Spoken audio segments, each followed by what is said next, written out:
Ciao ragazzi, benvenuti e bentornati. Io sono Simone, come al solito in diretta da Montevideo, Uruguay, non in diretta in realtà perché il video è registrato. Nel video di oggi vi racconto un po' la mia esperienza come project manager e cosa sto facendo per preparare l'esame, la certificazione PMP di project manager.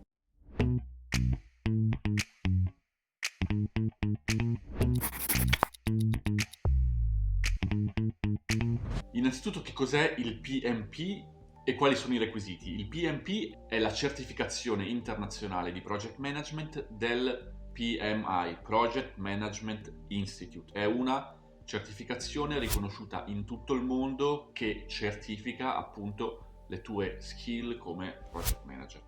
I requisiti sono diversi, vi consiglio di guardarli bene sul sito del PMI, però nel mio caso, avendo una laurea, i requisiti sono stati avere 36 mesi di esperienza nella gestione di progetti e aver fatto un corso di 35 ore di preparazione. In realtà il corso che ho fatto io è stato un po' più lungo, ho fatto un corso di 48 ore online. Il corso lo potete fare in qualunque organizzazione che sia associata con il PMI, quindi che abbia l'autorizzazione a erogare questi corsi ufficiali di training per la certificazione come project manager. Quello che ho fatto io è stato un corso con la Jump, che è un'azienda brasiliana. Ho deciso di farlo con questa azienda brasiliana perché, uno, sto vivendo a Montevideo, Uruguay, quindi il fuso orario è molto migliore. Due, che in realtà è il motivo principale, volevo fare il corso in portoghese perché sto imparando il portoghese, volevo migliorarlo e ho deciso di prendere due piccioni con una fava.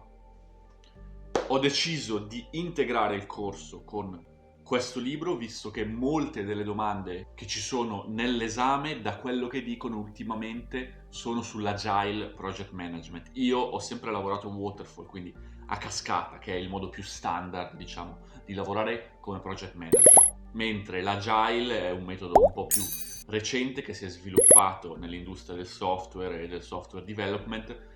Oramai si è iniziato a usarlo anche in altri ambiti. Sto studiando usando la guida Agile del Project Management Institute, che si può scaricare dal sito del PMI, e ovviamente il PMBOK, che è il libro di riferimento, anche se ufficialmente l'istituto dice che non è che quello che viene chiesto all'esame è tutto completamente presente nel PMBOK. Il PMBOK vuole essere una guida, potrebbero esserci delle cose in più che magari il PMBOK solo accenna. In sostanza vogliono che uno inizi a pensare un po' in ottica di project management e non semplicemente impararsi a memoria un tot di cose, anche se devo dire che c'è una buona parte che, da quello che sembra a me, è quasi studio a memoria a livello di processi soprattutto. Quello che sto facendo io adesso in realtà è usare un simulatore, quindi è un simulatore dove posso rispondere a domande simulate dell'esame in base ai risultati, quindi se rispondo bene o se rispondo male, vado poi a vedere sul PMBOK le cose che sento di non conoscere tanto bene, di non sapere ancora perfettamente, e così le vado ad approfondire, che è un metodo di studio molto più rapido che non andarsi a leggere. Credo che siano quasi 1000 pagine di PMBOK, il libro è veramente gigante e a livello neuronale è anche molto più semplice andare ad aggiungere conoscenza sulla conoscenza pregressa. Quindi, esponendomi alle domande senza aver studiato, cerco di rispondere alle domande in base alla mia esperienza. Se riesco, bene, perfetto. Se non riesco, quello che vado a fare è approfondire, ma nel momento in cui leggo il libro e ho già risposto alla domanda, le cose che vado a imparare vanno a connettersi alla mia esperienza dell'aver cercato di rispondere alla domanda, e questo aiuta tantissimo a memorizzare, perché non mi devo mettere a ripetere 5 milioni le cose, ma molto più semplicemente entrano in qualche modo nel mio cervello. Uno potrebbe usare le flashcard, che è un metodo splendido per memorizzare le cose. Ripeto, a me non piace, non lo uso mai neanche per le lingue, non intendo usarlo adesso per l'esame di project management, quindi il mio metodo è un po' diverso. Se vi piacciono le flashcard, ragazzi, usate le flashcard. Mi sono scaricato anche l'intero process flow, quindi tutti i processi che vengono considerati dal PMI, Il process flow l'ha fatto Ricardo Vegas, che è un project manager brasiliano, anche lui ha un canale YouTube molto famoso in Brasile, non so se anche fuori dal Brasile. Io prima di iniziare questo corso con la Jump non lo conoscevo. Il process flow è fatto davvero bene e quello che farò sarà ad analizzare tutti i singoli processi e di nuovo approfondirli grazie al PMBOK o a materiale addizionale, video su YouTube. C'è un sacco di materiale oramai, ragazzi, online dappertutto per approfondire, imparare, crescere.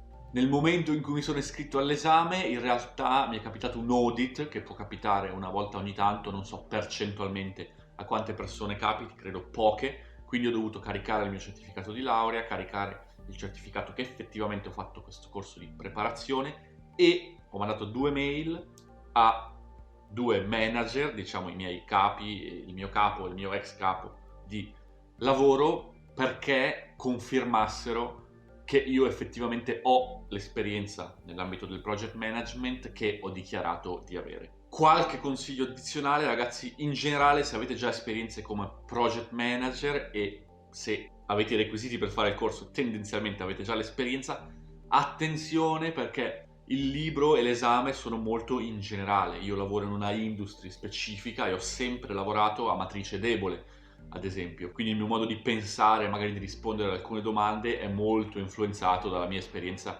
pregressa. Bisogna però mettersi nell'ottica più ampia di gestione dei progetti in generale e non solo a matrice debole. Se avete una laurea in ingegneria gestionale o in economia, penso che molte cose che vengono chieste nell'esame già le conoscete, come ad esempio la piramide di Maslow dei bisogni, piuttosto che calcolare un ritorno sull'investimento, scegliere tra 2 investimenti diversi qual è quello migliore in cui investire, cose di questo tipo, quindi indicatori economici, diciamo, principalmente, ma anche temi legati alla gestione delle risorse umane e un po' a livello psicologico.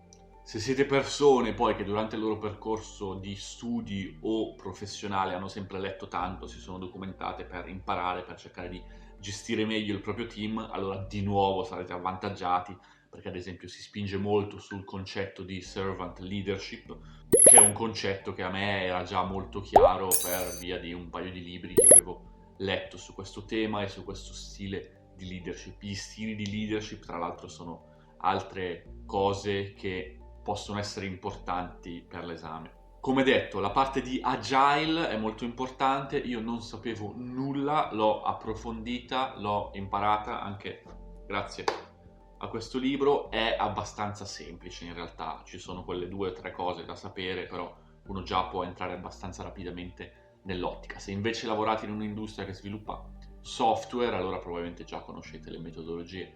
Agile non è niente di nuovo. Per riuscire a studiare tutti i giorni con costanza, tra le milioni di cose che sto facendo, sto tracciando con il telefono quante risposte giuste do alla simulazione ogni giorno. Tracciare in generale un qualunque processo per sviluppare un'abitudine è super utile. Ho fatto un video dove vi racconto esattamente come tracciare le abitudini e come sviluppare abitudini efficaci in generale.